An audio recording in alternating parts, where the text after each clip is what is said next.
ဟယ်လိုမဲမင်္ဂလာပါခင်ဗျကျွန်တော်ကတော့ဝေရမှာလူဘွားဆိုတာကတခါလေကြတော့လေအရှင်အဟုန်နဲ့ပြေးလွှားနေကြရတဲ့ပြိုင်ပွဲတစ်ခုလိုပါပဲ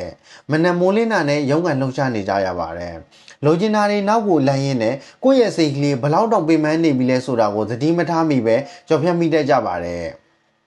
တကယ်တော့ကျွန်တော်တို့အားလုံးမှာကိုစီကိုကအမောဖီယာနေရာလေးတစ်ခုတော့လိုအပ်ပါတယ်။အဲ့ဒီနေရာဟာကြီးကျယ်ခမ်းနားနေဖို့မလိုသလိုငွေကြီးအမြောက်အများအကုန်ကြခံထားရတဲ့နေရာမျိုးလည်းဖြစ်ချင်မှာဖြစ်မှာပါ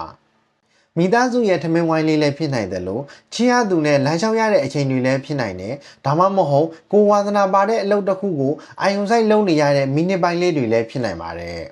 ။မိတ်ဆွေကဒီဗီဒီယိုကိုကြည့်နေရင်ခဏလောက်အသက်ဝဝရှူပြီးကိုပြန်မေးကြည့်ပါငါရဲ့စိတ်ကလေးတကယ်အနားရတဲ့အချိန်ကဘယ်ချိန်လဲဆိုတာကိုပါ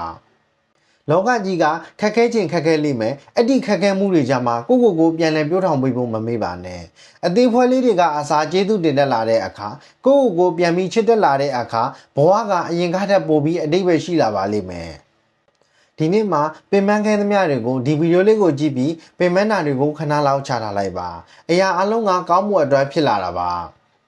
မနှက်ဖြန်ဆိုတာကတွစ်လင်တဲ့အခွင့်အရေးတွေနဲ့အတူပြန်လာအောင်မှာမို့ခုလောဆယ်တော့ကိုယ့်ရဲ့စိတ်အေးချမ်းမှုလေးကိုပဲတန်ဖိုးထားပြီးနားခိုလိုက်ပါအောင်